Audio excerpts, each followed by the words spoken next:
If you as a rehab therapist regularly treat patients with cancer, you know that it can be common to have gaps of several weeks or months between rehab visits. Someone may be in the last weeks of radiation or in the midst of chemotherapy, and they are currently doing well with minimal pain and fatigue, and are on an independent home exercise prescription.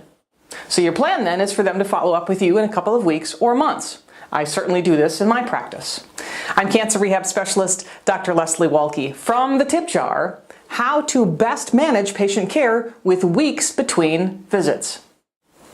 Years ago, I became frustrated when patients would come back after this weeks-long or months-long gap since their last rehab visit, only to learn that they had been living with increased pain or dealing with increased fatigue, or had been completely neglecting their exercise prescription.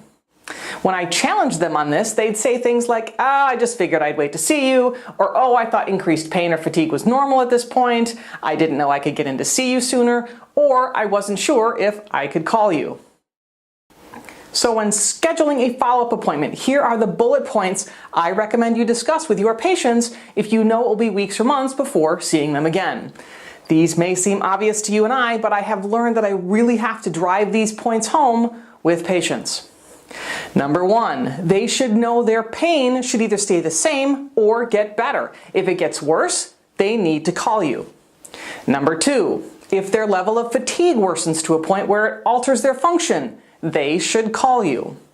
And number three, if they are either not exercising or if their fatigue is limiting their exercise, they need to call you. And finally, if they have any questions or concerns, they should call you and not wait. Patients again will say, I didn't want to bother you, or I didn't know if I should call you. So I will say, if you're not sure if you should call me and ask me if you should call me.